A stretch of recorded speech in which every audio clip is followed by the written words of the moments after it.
Olá, olá pessoal, sejam muito bem-vindos a mais um episódio do Dialética do Pop aqui no canal Farol Brasil Jones Manuel, onde a gente vai pegar cultura pop, vira do avesso, dá um chacoalhão e quem sabe disso daí saia um pouco de filosofia, teoria crítica, marxismo, psicanálise, eventualmente um meme aqui ou acolá. A conversa hoje é importante e é sobre internet, onde a gente vai falar sobre criadores de conteúdo. Enfim, a hipocrisia, estou eu aqui falando e criticando o mundo dos criadores de conteúdo. É isso mesmo, mas calma lá, que neste mundo inclui você.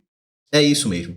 Todo mundo nesse mundo dos criadores de conteúdo é de alguma forma, de um jeito ou de outro, criador de conteúdo.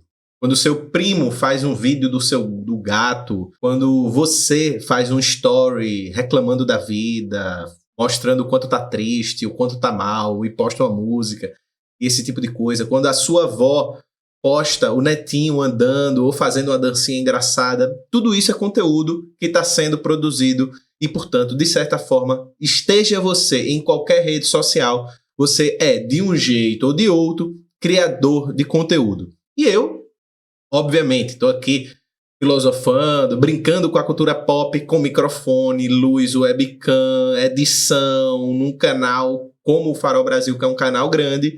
Ou seja, estou aqui com dor nas costas por ficar horas sentado estudando para produzir conteúdo, pensando se vocês vão gostar ou não, ansioso por conta disso, mas produzindo conteúdo e, quem sabe, produzindo um pouquinho de teoria também. Então vamos conversar sobre o que tudo isso tem a nos dizer sobre esse fenômeno de que todo mundo, e principalmente a internet, foi tomada por criadores de conteúdo, que talvez a gente tenha que desproduzir conteúdo e não produzir tantos conteúdos. Falei eu isso aqui, produzindo algum conteúdo. A hipocrisia é incrível, né, gente? O fato é que, spoiler, não é sobre postar, não é sobre produzir conteúdo diretamente um indivíduo, é sobre um jeito como o capitalismo encontrou de nos fazer trabalhar para ele de graça e por vontade própria. Ou seja, a era dos criadores de conteúdo é a era de um grande controle do capital sobre as nossas vidas. Vamos ver como isso se dá.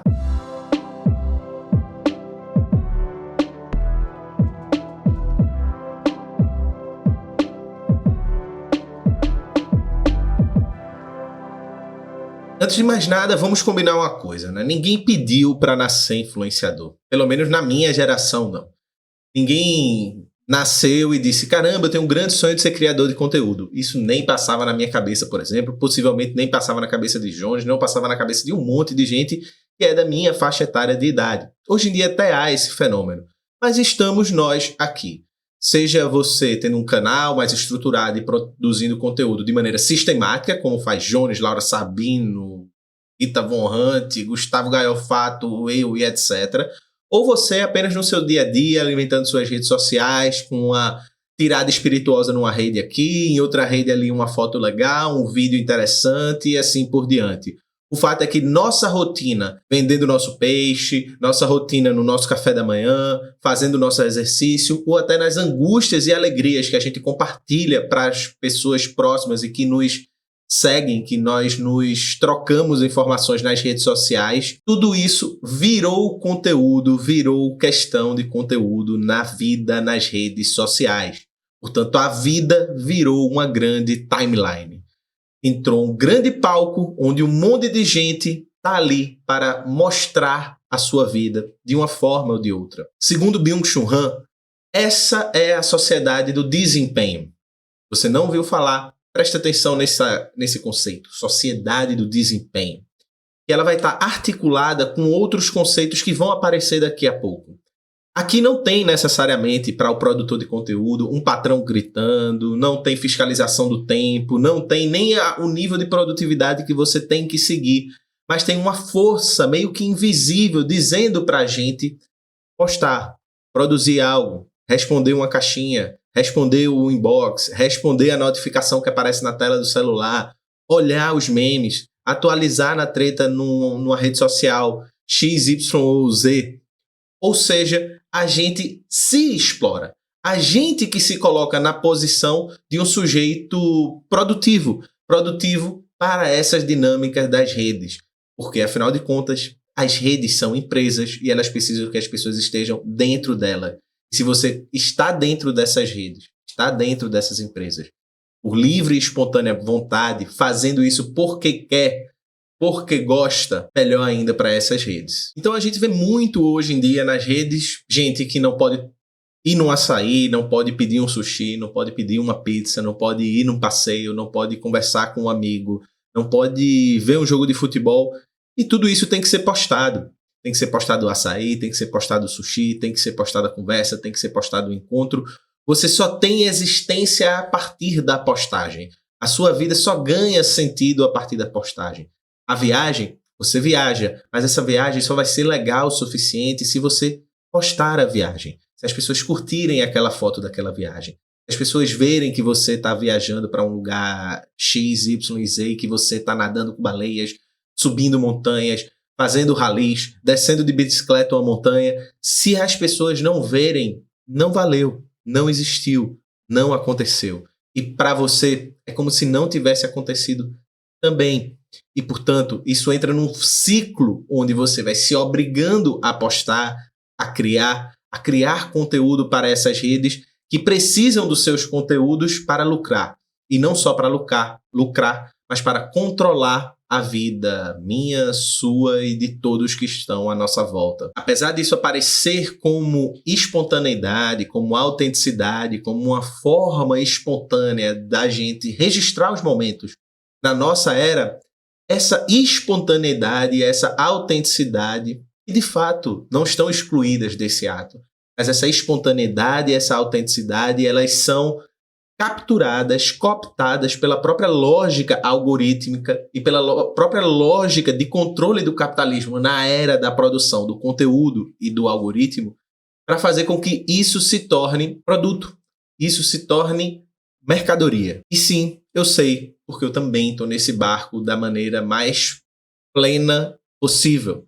Não de uma maneira tão espontânea, muitas vezes de uma maneira bastante sistemática. Isso se transformou um trabalho. Ou você acha que esse vídeo aqui está aparecendo no seu feed de maneira completamente aleatória? Não, eu precisei sentar, preparar um roteiro, pesquisar sobre o assunto, ver se esse assunto era relevante, achar que o assunto é relevante e às vezes errar muito feio. Muitas vezes você pensa num conteúdo que é muito legal, mas o algoritmo não entrega e vocês não vão consumir. Outras vezes você faz um vídeo bastante ruim e as pessoas adoram, porque é sobre uma treta, porque é sobre um problema muito sério, porque é sobre um espetáculo que está acontecendo, é sobre o que está hypando nessa própria lógica e regência algorítmica da qual nós somos vítimas e partícipes diretos também. E o Byung-Chul Han, ele continua, e ele manda uma muito interessante.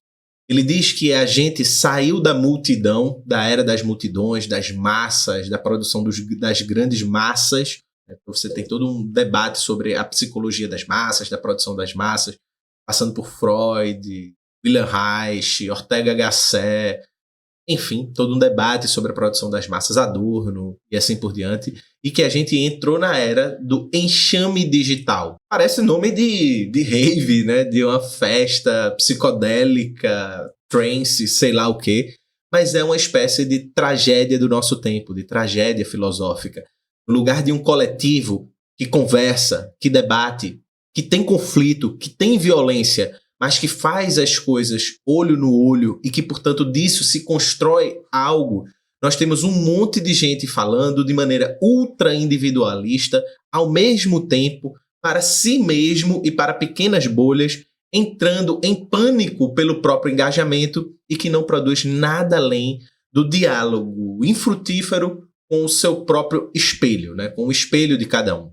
Nós só consumimos aquilo que é espelho do que nós acreditamos, nós só consumimos aquilo que é espelho dos nossos valores éticos, morais, políticos, econômicos e assim por diante, e não conseguimos e perdemos, de maneira geral, enquanto sociedade, a capacidade de dialogar, de conversar e de lidar, mesmo que de maneira conflituosa, com a alteridade, com a diferença. Portanto, é como se nós estivéssemos num imenso pátio de escola, gritando todo mundo ao mesmo tempo, com megafones, mas esse megafone ele é conectado ao Wi-Fi. Ninguém nos ouve porque está todo mundo gritando ao mesmo tempo, ainda que a sensação, por nós recebermos eventualmente aqui e ali um like, uma palavra elogiosa, uma confirmação das nossas opiniões, achamos que nós estamos fazendo uma grande transformação dentro desse mundo, influenciando pessoas e todo esse tipo de coisa. Isso não é comunidade, isso não é público, isso é só enxame. É o algoritmo que, claro, adora o caos, ele ama o caos, ele precisa desse caos.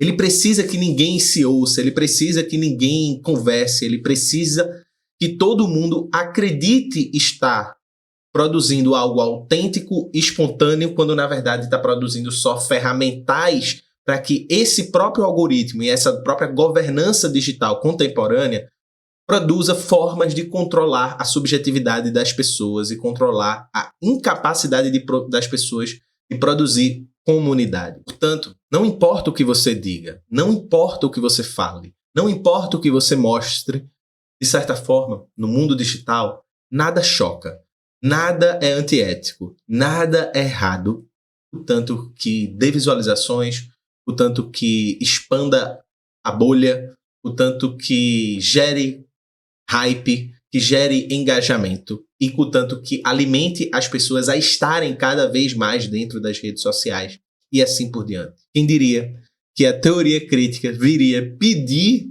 socorro aqui, numa rede social. E esse pedido de socorro revela pra gente um problema fundamental de tudo isso, um problema que eu acredito que todo mundo, de certa forma, passa por ele um pouquinho. Porque onde tudo parece constantemente dinâmico, acelerado, veloz, livre, solto, onde tudo que você faz depende única e exclusivamente da sua capacidade criativa e de gestão do seu próprio tempo, seja do produtor de conteúdo, como eu, onde realmente tudo depende da minha capacidade criativa, da minha gestão do próprio tempo, da minha gestão de trabalho individual, puramente individual, como vai dizer Agostinho Carrara, né? Eu sou o patrão, eu sou o meu próprio empregado, de mim mesmo, né? Mas também você que está nas redes e que está nesse processo de estar mergulhado por uma lógica algorítmica, de certa forma, e de certa forma todo mundo tá, gente? Não é somente a pessoa que fica horas e horas, qualquer pessoa que está na internet está passando por isso. A solução eu acho que nem passa por sair necessariamente da internet, até porque essa lógica, ela está tomando o campo da materialidade e ela só existe porque o campo da materialidade a sustenta de certa forma.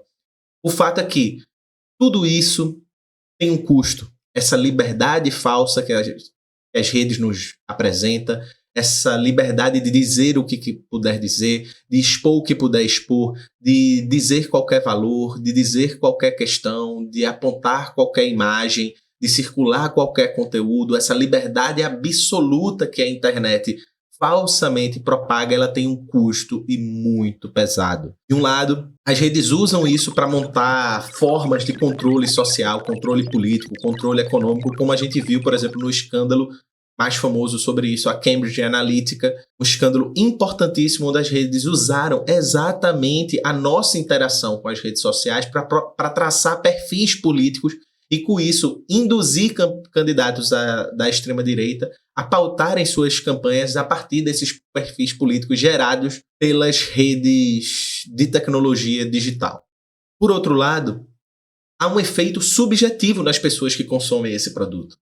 A comparação constante um com o outro, a pressão de estar sempre presente, sempre se atualizando, sempre interessado, sempre produzindo, sempre informado, sempre assistindo a série do momento, sempre vendo o filme do momento, sempre por dentro do debate do momento, por dentro da rede social do momento, por dentro do reality show do momento. Ou seja, a gente tem que estar sempre o tempo inteiro atualizado, senão a gente não vai conseguir conversar com o nosso grupo de amigos porque a gente perdeu um episódio X da série ou não assiste aquela série em específico, ou não viu aquele meme específico, ou não viu aquela publicação específica, ou não viu aquele escândalo específico que rodou no X e fez daquela pessoa que antes seria execrada, agora uma nova formadora de uma bolha específica X, Y ou Z.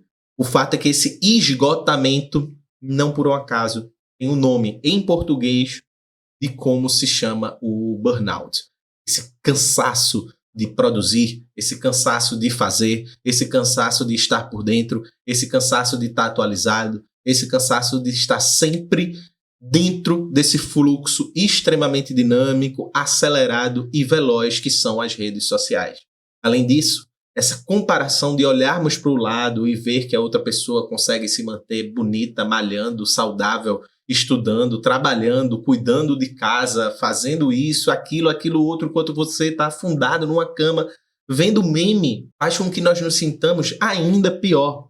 Afinal de contas, vemos que talvez o problema seja nosso. Ou seja, há uma reafirmação daquilo que Mark Fisher chama de uma privatização do estresse. As redes sociais, elas são fundamentais para individualizarem de maneira sistemática o indivíduo. Então se produz uma hiperindividualização a partir da lógica das redes. O sofrimento de hoje, esse sofrimento que se conecta com essa cultura digital, que se conecta com o mundo virtual, que se conecta com essa regência algorítmica, ele está ligado a um tipo silencioso e ansioso de existência do ser humano. A nossa existência nesse mundo algorítmico, da qual, quando trancamos o quarto e não postamos nada, nós sentimos de maneira profunda isso, é uma forte ansiedade silenciosa. Não sabemos dizer por que sofremos, nós sabemos apenas sofrer sem dizer nada. O sofrimento de quem se sente, portanto, invisível com 1.000 seguidores, com 1.500 seguidores, com 900 seguidores.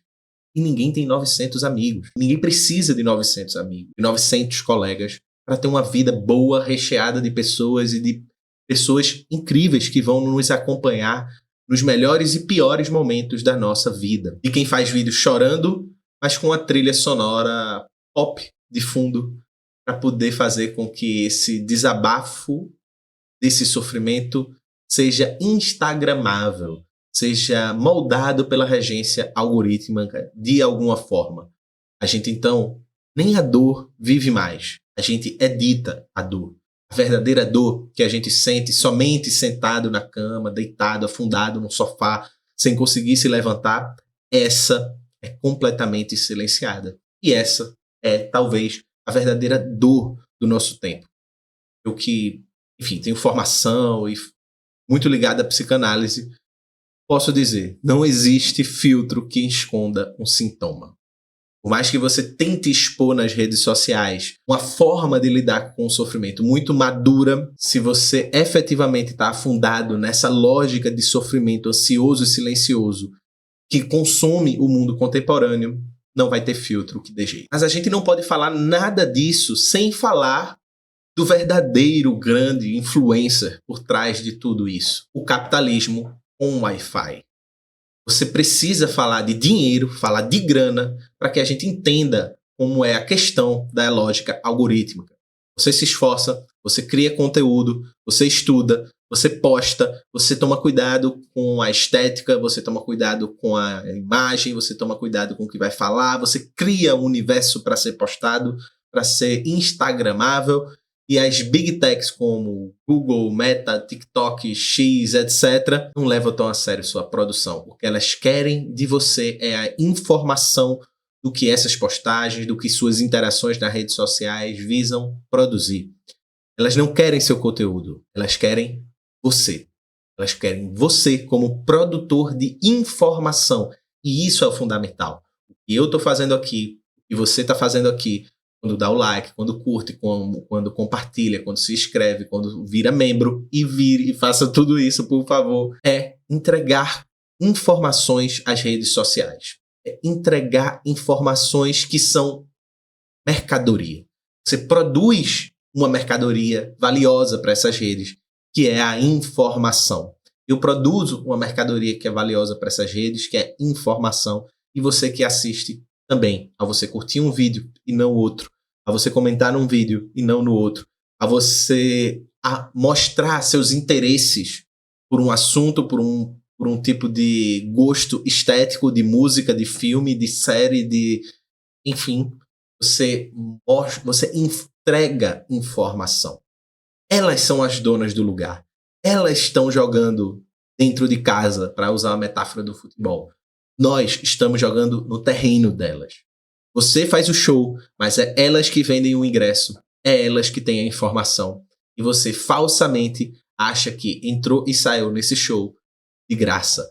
E o mais genial que o capitalismo produziu é que você nem percebe que está sendo explorado porque você acha que está hitando, porque você acha que está hypando, porque você acha que está produzindo um grande conteúdo que está alcançando muita gente de uma forma ou de outra. Elas não querem, portanto, o seu conteúdo. Elas querem seu dado, sua emoção, sua reatividade diante dos acontecimentos da vida, do mundo, dos gostos, das preferências e assim por diante. E, portanto, o que o capitalismo quer é produzir uma nova governamentalidade. Apesar de não ser exatamente isso que eu vou explicar, né, que Foucault quis dizer quando cunhou esse termo, eu gosto de dizer que governamentalidade vem de um governo das mentalidades, né, das formas como a gente produz a subjetividade. E, portanto, de certo modo, essa nova governança do capitalismo neoliberal, de rede, ligado a essas grandes big techs, elas visam criar, e já estão criando, de maneira muito profunda, um verdadeiro controle político subjetivo das pessoas. E quem controla a subjetividade e a política, além do poderio econômico que tem, controla o futuro político, econômico e das próprias pessoas. Portanto, esse é o capitalismo performático da era digital. Essa hiperperformance, onde a mínima ação em qualquer acesso da internet produz um mercado, produz uma mercadoria que só existe pela sua presença, seja no campo digital ou não. Como tudo é cada vez mais informatizado, é cada vez mais inescapável se tornar um produtor de conteúdo. Seja esse conteúdo uma foto, seja esse conteúdo um silencioso like ou troca de conversas que aquela pessoa super low profile e que só entra uma vez a cada 15 dias nas redes faz. E temos que fazer tudo isso, de preferência, transformando nosso sorriso, nossa dor, nosso cachorro, nossa comida, nossa viagem, pôr do sol, o nascer do sol, o dia que começamos a namorar ou a dor de terminar, em informação, em dado, que se torna mercantilizável e útil para essas big techs. E isso é disfarçado sobre uma falsa noção de autenticidade que circula nas redes. Então, de certa forma, você já tem reparado que a autenticidade virou um produto nas eras digitais? Hoje, as grandes campanhas de publicidade, elas não destacam necessariamente os produtos. Você não compra um micro-ondas porque ele é melhor, você não compra um carro porque ele é mais resistente, você não compra um celular porque ele é mais durável, você compra porque ele agrega valor a você. Ele, de certa forma, faz com que você se perceba como uma confirmação da sua própria identidade e, portanto, um ser humano mais autêntico. Da mesma forma que a lógica de que nas redes sociais você pode ser si mesmo, porque você pode produzir qualquer conteúdo, você pode postar o que você quiser, você pode falar o que você quiser, você pode dizer o que você quiser, você partilha o que você quiser, mas quanto mais isso seja tratado como uma trilha sonora, uma iluminação, um storytelling, um cronograma editorial, esse eu espontâneo se torna cada vez mais uma versão 5G e monetizada da autenticidade e da espontaneidade da vida. Basta ver o quanto tem crescido, por exemplo, os influenciadores de cotidiano. A pessoa acorda e está lá espontaneamente escovando os dentes.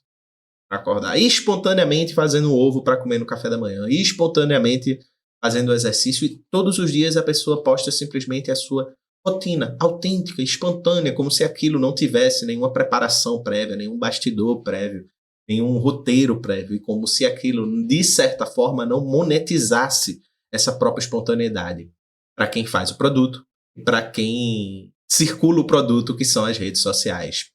Então você acorda todo esculhambado, com o cabelo parecendo um troll dos anos 90, mas antes de postar o bom dia da vida real, o bom dia espontâneo e autêntico da vida real, você aumenta o brilho, você diminui a oleosidade da pele, você faz isso e aquilo, e você chama isso de verdade, de autenticidade. O fato é que, na era digital, a verdade não é bem uma mercadoria. A verdade, ela não é uma mercadoria valorada.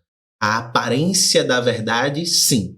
A aparência da autenticidade, sim.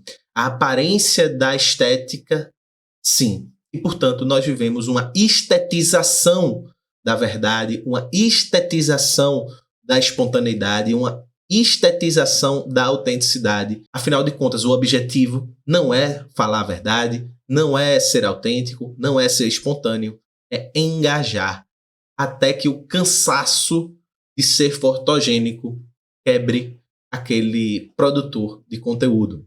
É o que o Byung-Chul Han chama de individualização hiperperformática. A gente não é mais explorado, a gente se explora sozinho, porque num mundo extremamente precário, onde você não tem empregos, onde você não tem muitas saídas, talvez ser influencer e produzir conteúdo seja o que resta.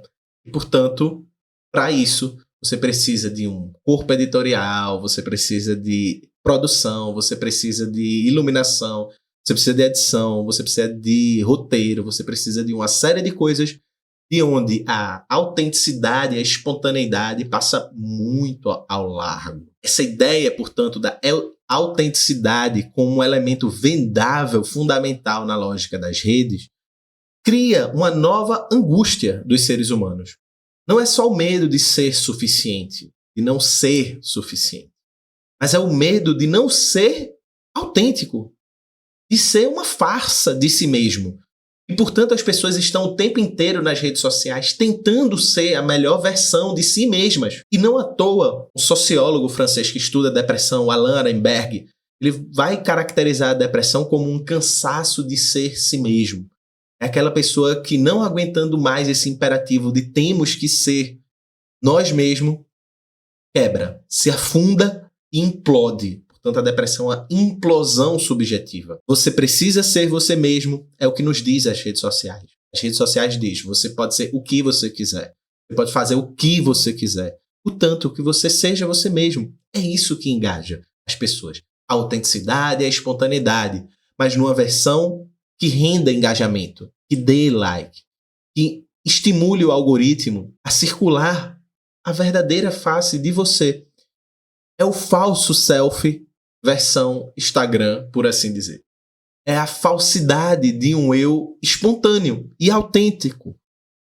Pois, afinal de contas, na era onde a autenticidade virou uma obrigação e a liberdade de ser si mesmo virou um imperativo categórico, ser você mesmo se torna uma falsidade absoluta e, por isso, o depressivo afunda, pois ele sabe que ele não é ele mesmo. Mas vem uma pergunta que não quer calar nessa coisa toda. Criador de conteúdo é classe trabalhadora? A questão é que depende. O neoliberalismo, como vai dizer Foucault, ele entende de que todo mundo é uma empresa. Ele é subjetivamente uma empresa.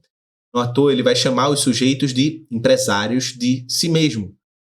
No Brasil, a gente tem um excelente nome para isso, né? Que é o nome da revista Você S.A. Portanto, você não é só você mesmo enquanto pessoa. Você é você mesmo como pessoa, mas que se percebe, que se gere, se entende no mundo, nas suas relações, como produtora de valor, produtor de algo a ser consumível, seja nas relações pessoais, seja no amor, seja no trabalho e assim por diante. Você é um projeto. Você é uma startup de si mesmo. Você é um pitch ambulante que o tempo inteiro precisa vender a si mesmo para converter a atenção que você precisa angariar para existir em capital simbólico ou material.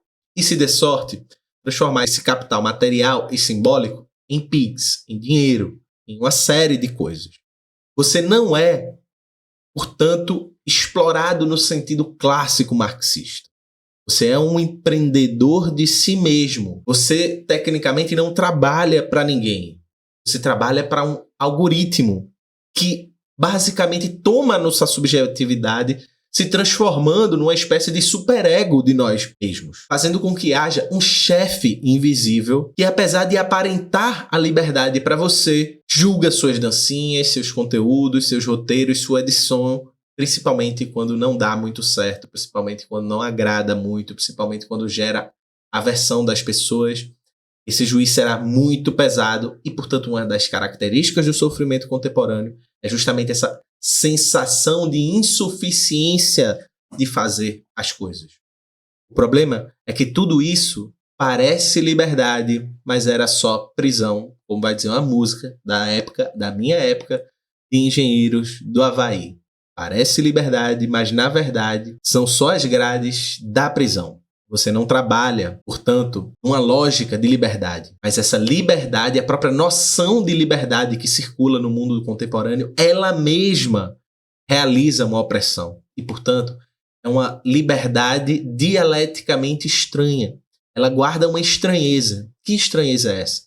É a estranheza de que quanto mais somos livres dentro dessa lógica, mais aprisionados nós estamos dentro dessa lógica. Ainda que a gente ache que está sendo livre, pois o que é vendido como liberdade é a liberdade desse mundo. Do mundo da produção infinita, que é a produção de conteúdo impôs a gente. O problema, tanto de poder tudo, desde que se performe bem, de que se converta em dados, de que se entre no jogo, é que esse jogo não é neutro. É ele quem define o que é liberdade, o que é bom, o que é legal, o que engaja e assim por diante.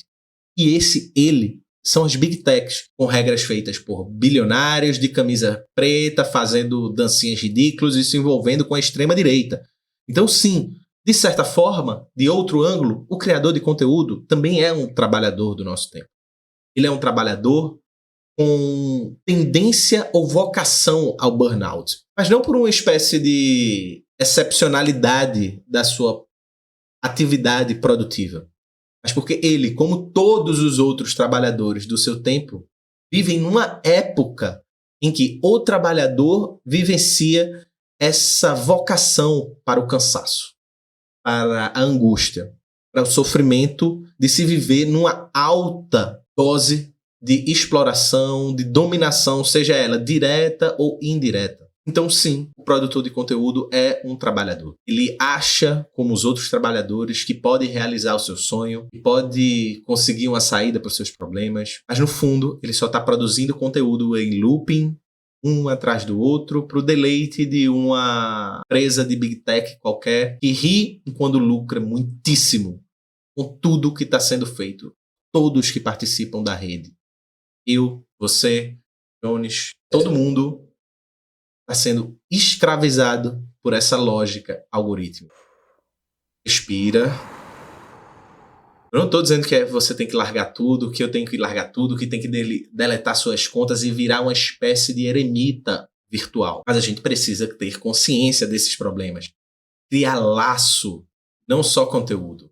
Usar a rede e não só ser usado por ela, para tentar subverter o que der dentro dos limites, por dentro, ainda que eu saiba que esses limites são enormes. Produzir conversa e não só barulho.